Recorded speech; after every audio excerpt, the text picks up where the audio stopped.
Hello, this is Sky Moore. This segment is on distribution agreements. And the first thing I wanted to teach you is the different types of distribution agreements so that you understand the language and the categories. And I'm going to go from the most control to the least control by the distributor. And starting at the top is what's called a PFD agreement, a production, finance, and distribution agreement. That's when a studio completely controls and owns the project and hires a third party to produce it for the studio, but the studio finances it, it owns everything, the studio distributes it, and often you see a PFD agreement simply as a way to isolate the studio from one or more of the guilds. The truth is, when you hear PFD, just think studio owns it completely. Moving down, the next one was called a negative pickup.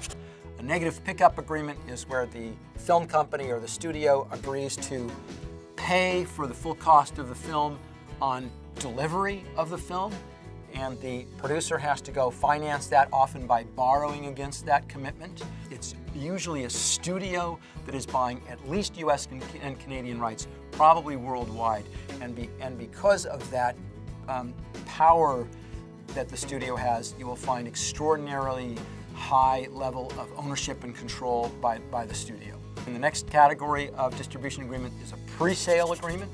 A pre-sale agreement is where the producer has sold foreign rights to the film on a country-by-country basis. It may have sold Germany and UK and France separately. The distributors agree to buy the film prior to its completion, often prior to its even commencement of principal photography. They agree to pay most of the bulk of what they owe on delivery. They agree to pay a minimum guarantee, and they agree to pay overages, which is a share of profits from the film. Often there's a deposit securing part of their payment obligation, with the balance to be paid on delivery. And in a pre-sale contract, the distributor will own all rights to the film, but to a limited territory and for a limited term, often between 15 and 20 years, sometimes as much as 25. Often they do not obtain ancillary rights, which we'll discuss, for example, soundtrack and merchandising, and again, it's limited territory, limited term. The next type of contract that you'll see is a sales agent agreement. And a sales agent, there is no grant of rights. A sales agent is appointed with the right to, as agent of the producer of the film company, to go sell the rights to third parties, but the sales agent does not own any rights to the film.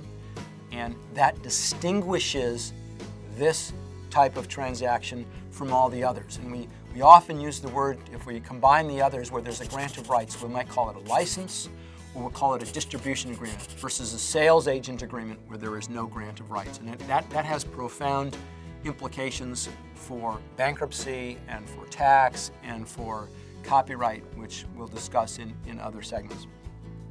Another type of distribution agreement is an output agreement.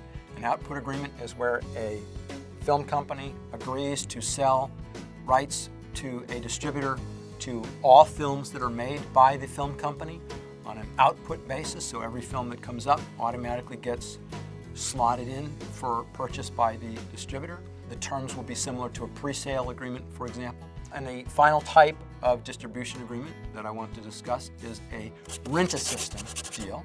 And a rent-a-system deal is where a film producer hires a studio, typically, to distribute the film without any upfront payment, and just hands the film to the distributor and says, please go release my film for a low distribution fee, since I'm not asking you to pay a minimum guarantee. And in some cases, the film producer will even advance the costs of prints and advertising and distribution expenses, so the studio has no skin in the game and is simply distributing the film for a low distribution fee, and after the distribution fee pays everything back to the film production company. What you often find in a rent-a-system deal is that the studio, to the extent it doesn't have skin in the game, often doesn't put very much muscle behind distributing the film, and often the films don't work or don't become commercially profitable because the studio isn't really using its muscle to exploit it. So rent-a-system deals have kind of a double-edged sword there. They might have a low distribution fee, but again, you don't really incentivize the studio to distribute as well as they could. Let's talk about the different issues that you should think about. One is what rights are covered. So let's talk about the basic category of rights these days. There's theatrical, and theatrical is what you'd expect, showing before a public audience in a theater. The second is non-theatrical. Non-theatrical means small venues, military bases, college campuses, even airlines comes under non-theatrical. It's basically small venues where people can watch, but it's not a public theater. Then you have home entertainment. It used to be called video, but we now call it really sometimes home video or home entertainment. That's any time that the film is exhibited by way of the transfer of tangible personal property. It used to be a video cassette, then it was DVDs. In the future it will be a chip or even a USB flash drive.